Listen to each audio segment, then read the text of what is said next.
ऐसा लगता है बसंत के सूखे हुए पत्तों की सरसराहट, बारिश के पानी से हरी हरी पत्तियों की नोक झोंक, शाखों के फूलों से भंवर का प्यार और पेड़ों की छाँव में बैठने का सुख पाने वाले हम ही आखिरी पीढ़ी हैं। नमस्कार, मैं नरोत्तम बनिक स्वागत करता हूं आप सबका मेरे YouTube चैनल में। हाल ही में EPI यानी एनवायरमेंटल परफॉर्मेंस इंडेक्स 2020 पब्लिश की गई है। पहले ये समझ लेते हैं कि क्या है ये EPI।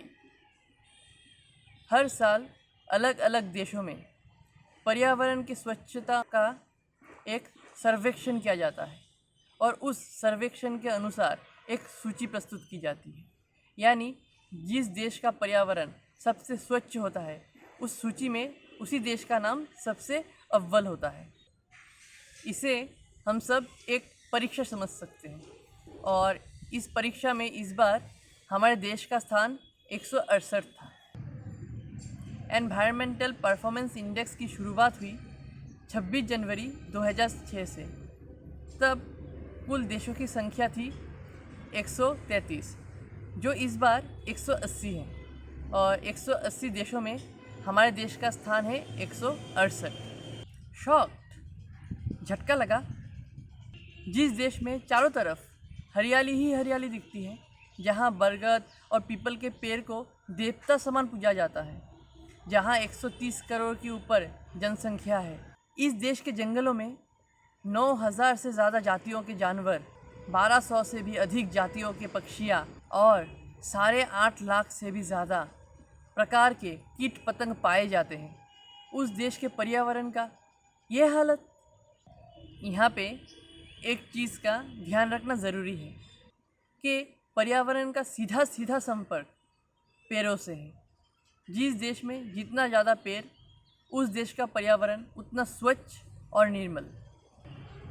तो एनवायरमेंटल परफॉर्मेंस इंडेक्स से ये तो साफ है कि डेनमार्क, लुक्सेमबर्ग, स्विट्ज़रलैंड जैसी देश जहाँ अव्वल 3 स्थानों में है, वहीं बांग्लादेश का स्थान है 162, हमसे 6 पैदान आगे। इस इंडेक्स का परिणाम पूरी विश्व में हमारी छवि खराब कर सकती है और साथ ही साथ हमारा स्वास्थ्य भी। अब ऐसा तो बिल्कुल भी नहीं है कि भारत सरकार इस विषय में कुछ कर नहीं रही। इसी सूची में हमारा स्थान 2018 में था 177।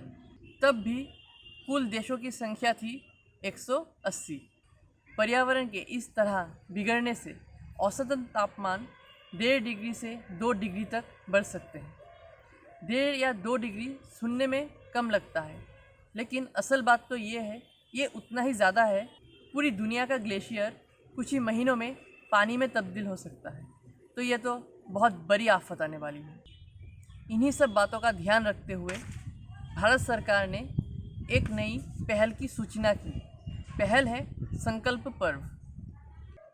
हमारे देश के प्रधानमंत्री जी ने खुद नेतृत्व लेते हुए सांस्कृतिक मंत्रालय के द्वारा ये सूचना जारी की है कि देश में 28 जून 2020 से 12 जुलाई 2020 तक संकल्प पर्व पालन किया जाए। संकल्प माने दृढ़ निश्चय और पर्व मतलब उत्सव। इस पहल में 28 जून से 12 जुलाई तक देश के हर एक कोने में पौधे लगाने के संकल्प लेने की बात कही गई है। और उत्सव क्यों? उत्सव इसीलिए कि जब देश का हर एक नागरिक अपने मन से, अपनी मन की खुशी से देश की समृद्धि के लिए हाथ बढ़ाएगा तो वो उत्सव ही कहलाएगा। सरकार द्वारा 5 किस्म के पेड़ जैसे आंवला, बरगद, पीपल, बेल और अशोक, इनके नाम लिए गए हैं। पर ज़रूरी नहीं हम इन्हीं पौधों को लगाएं। जो भी पेड़ या पौधा हमें पसंद है या हमारे पर्यावरण में अच्छी उगती है, हम वही लगा सकते हैं। चाहे नीम हो या आम, बस भारत को फिर से हरा भरा करना है। ये पहल भी बहुत सही वक्त पे लिया गया है। देश में मानसून की शुरुआत हो चुकी है और ये ज़बरदस्त समय है पौधे रोपण करने के लिए। सरकार अपने हिसाब से करेगी, जैसे स्कूल, कॉलेजेस, सरकारी दफ्तर, हॉस्पिटल वगैरह वगैरह। पर अपने आसपास हमें ही करना है। घरों में, घर के बाहर, गलियों में, नदी या झीलों के पास, पार्क में, जहाँ आप चाहें, जितने पौधे आप चाहें, खुद भी लगाइए और दूसरों को भी उत्साहित कीजिए। सांस्कृतिक मंत्री श्री प्रहलाद सिंह पटेल जी ने आग्रह किया है, आपकी लगाई गई पौधों के साथ फ़ोटो खींच के हैशटैग संकल्प पर्व और सांस्कृतिक मंत्रालय के साथ ज़रूर सोशल साइट्स में शेयर करें। हम सब ने मिल के सारे चाइनीज़ ऐप्स को तो हटा दिया, अब ये बारी है प्रदूषण की। और ये बात सिर्फ पेड़ लगाने की नहीं है, बात है हमारे अगली पीढ़ी को एक स्वच्छ पर्यावरण देने की। मैंने वीडियो की शुरुआत में कहा था, शायद हम आखिरी पीढ़ी हैं। मेरी इस शायद को सही ना होने दें। एक पेड़ अपने लिए लगाए और अगली पीढ़ी के लिए उसकी सुरक्षा करें। चाहे तो आपके लगाए गए पेड़ को आपका नाम दे, जैसे मैं देने वाला हूँ, नरोत्तम स्ट्रीट। सोचिए, आज से 30 या 40 साल बाद जब आपकी गली या आपके शहर में आपके लगाया गया ही एक पेड़ होगा, उसको देख के जो एक सुकून वाली हंसी आएगी ना, वो बात ही अलग होगी। अगर मेरे इन बातों से आप सहमत हैं तो इस वीडियो को शेयर ज़रूर करें, क्योंकि ये सिर्फ मेरे लिए नहीं, हमारी सबकी अगली पीढ़ियों के लिए है। बस अब सब हंसते रहें, हंसाते रहें, ज़िंदगी में उम्मीद जगाते रहें। Have good life, take care, love you all, जय हिंद।